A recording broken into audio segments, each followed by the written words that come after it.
వాగర్థావివ సంపృక్తౌ వాగర్థ ప్రతిపత్తయే జగతఃపితరౌ వందే పార్వతీ పరమేశ్వరౌ. అన్నపూర్ణే సదా పూర్ణే శంకరః ప్రాణవల్లభే జ్ఞానవైరాగ్యసిద్ధ్యర్థం భిక్షాం దేహీ చ పార్వతి. మాతా చ పార్వతీదేవి పితాదేవో మహేశ్వరः. బాంధవా శివభక్తాశ్చ స్వదేశో భువనత్రయం. సదాశివసమారంభాం శంకరాచార్యమధ్యమాం అస్మదాచార్యపర్యంతం వందే గురుపరంపరాం. ఆదిత్యాయ చ సోమాయ మంగళాయ బుధాయ చ గురుశుక్రశనిభ్యశ్చ రాహవే కేతవే నమః. శృంగేరి జగద్గురు పీఠాధిపతులు శ్రీ శ్రీ శ్రీ భారతీ తీర్థ మహాస్వాముల వారికి, శ్రీ శ్రీ శ్రీ విధుశేఖర భారతీ తీర్థ మహాస్వాముల వారికి, కంచి కామకోటి పీఠాధిపతులు శ్రీ శ్రీ శ్రీ విజయేంద్ర సరస్వతి మహాస్వాముల వారికి ప్రణామములు తెలియజేసుకుంటూ కార్యక్రమాన్ని ప్రారంభిద్దాం. వీక్షించేటువంటి మన భక్తి టీవీ ప్రేక్షకులకి ఈ రోజున ఒక అద్భుతమైనటువంటి విషయం గురించి మనం తెలుసుకోబోతున్నాం. అదేంటంటే పుర్రికో బుద్ధి అన్నట్టుగా, మనిషికో ఆలోచన అన్నట్టుగా సాగుతూ ఉంటుంది. అంటే ఇది అంతా ఎందుకు చెప్తున్నానంటే, కర్మని అనుభవించక తప్పదు, ఎవరి కర్మ వారు చేసుకోక తప్పదు. పూర్వదత్తేషు యా భార్య పూర్వదత్తేషు యద్ధనం రుణానుబంధ రూపేణ పశుపత్ని సుతాలయ. పూర్వజన్మల్లో చేసుకున్నటువంటి పుణ్యం వల్లనే భార్య కానీ భర్త కానీ లభిస్తారు. రుణం ఉంటేనే పిల్లలు, భార్య, సంపద, పశువులు, దేవాలయం నిర్మించాలనేటువంటి ఆలోచన, గొప్ప గొప్ప పనులు చేయాలనే ఆలోచన, ఇవన్నీ కూడా గత జన్మతో రుణం ఉంటేనే తప్ప మనం చేయలేం.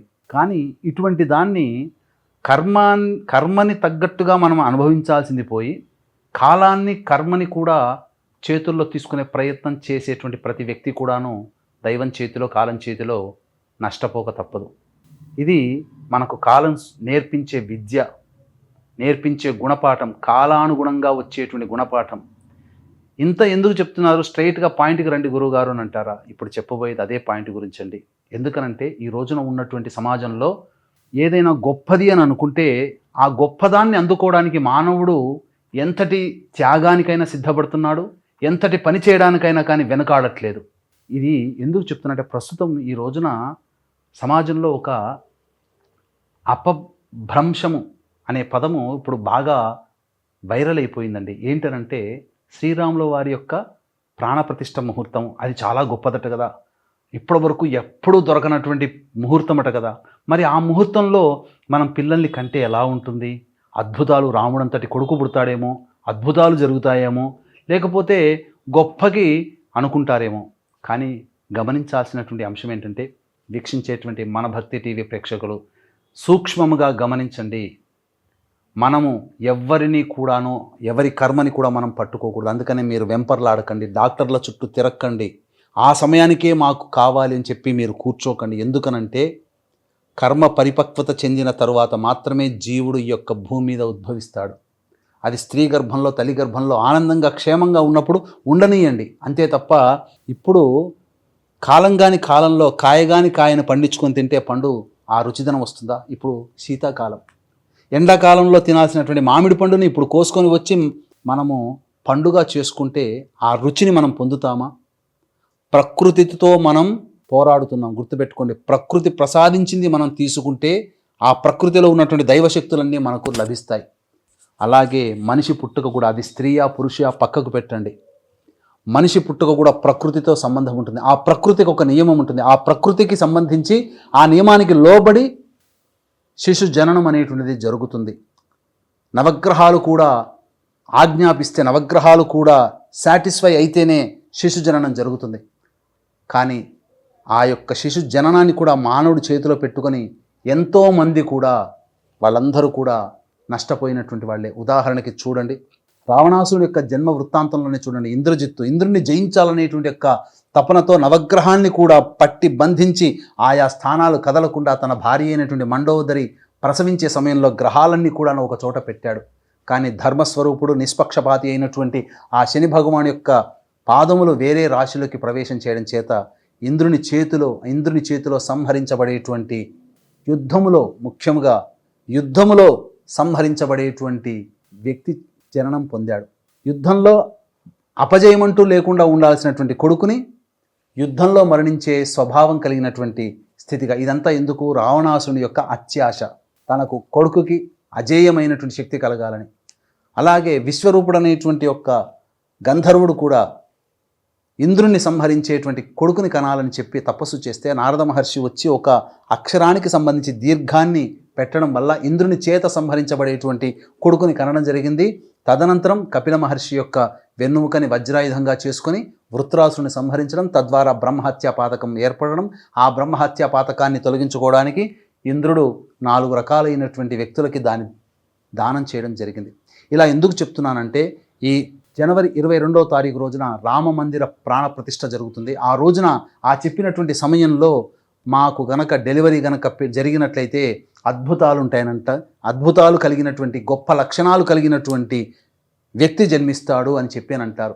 ఇది ముహూర్తం గుర్తుపెట్టుకుని, ముహూర్తం అన్నప్పుడు మనం రాశి చక్రాన్ని మాత్రమే పరిగణలోకి తీసుకుంటాము. కానీ వ్యక్తి యొక్క జన్మానికి సంబంధించినప్పుడు రాశి చక్రం ఒకటే కాకుండా మొత్తం 60 చక్రాలు అనేటువంటివి మనిషికి ఉంటాయి. అందులో నవాంశ. కాబట్టి ఈ యొక్క రాశి చక్రంలో ఉన్నటువంటి గ్రహాల యొక్క బలాలు నవాంశలో ఉంటాయి.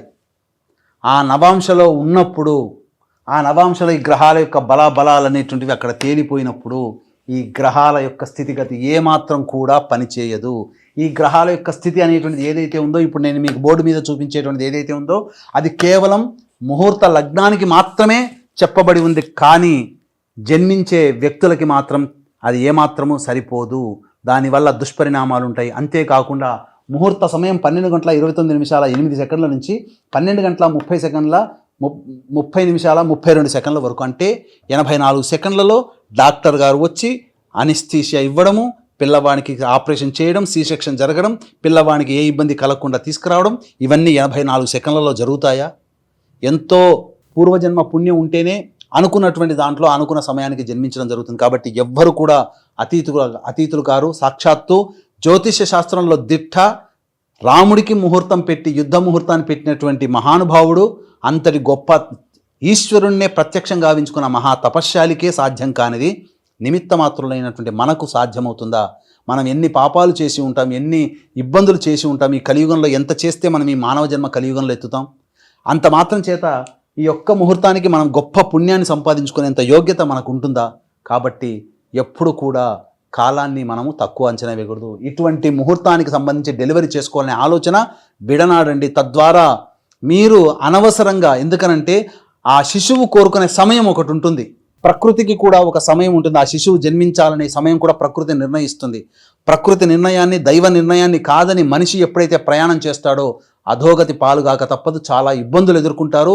అది మీ నిర్ణయానికి వ్యతిరేకంగా భావాలు వచ్చినప్పుడు ఎందుకు చేసుకున్నాంరా ఇటువంటిది అందరూ అనేటువంటి ఆలోచనతో మీకు కలుగుతుంది. కాబట్టి తస్మాత్ జాగ్రత్త. వీక్షించేటువంటి మనభక్తి టీవీ ప్రేక్షకులు ఇటువంటి ఆలోచన విరమించి మీ యొక్క శిశువుకి అనగా తల్లి గర్భంలో ఉన్నటువంటి శిశువుకి ఎప్పుడు జననం అవుతుందో అప్పుడే మీరు నిర్ణయించుకోండి. అయితే మనభక్తి టీవీ ప్రేక్షకులకు ఒక సందేహం రావచ్చు. ఆల్రెడీ ఒక సంతానం సి సెక్షన్ అయిపోయిందండి, మళ్ళీ రెండోసారి తప్పనిసరిగా ఇది ఉండాలి కదా, ఏది ఆపరేషన్ చేయాలి కదా అని అంటుంటారు. కానీ ఇక్కడ గమనించాల్సిన అంశం ఏంటంటే, శిశువు భూమి మీదకి రావాలి అనుకున్నప్పుడు, ప్రకృతి కూడా ప్రసాదించినప్పుడు దానంతటదే కొన్ని పెయిన్స్ అనేటువంటివి మాతృమూర్తికి కలుగుతాయి. ఆ పెయిన్స్ రావడమే శిశువు రావడానికి రెడీగా ఉన్నాడని భావన చేసుకొని డాక్టర్ దగ్గరికి వెళ్ళి, మీకు దానికి తగ్గట్టుగా నార్మల్ డెలివరీ అయితే నార్మల్ డెలివరీకి వెళ్ళండి, లేకపోతే డాక్టర్ సూచించినటువంటి విధానాన్ని మీరు పాటించండి. అంతే తప్ప ఇప్పుడు మొదటిసారి సి సెక్షన్ అయినంత మాత్రాన మళ్ళీ రెండోసారి సి సెక్షన్ చేసుకోవాల్సినటువంటిది లేదు. నార్మల్ డెలివరీ అయిన వాళ్ళు ఉన్నారు. అలాగే శిశువుకి రావాలనే కోరిక కలుగుతుంది.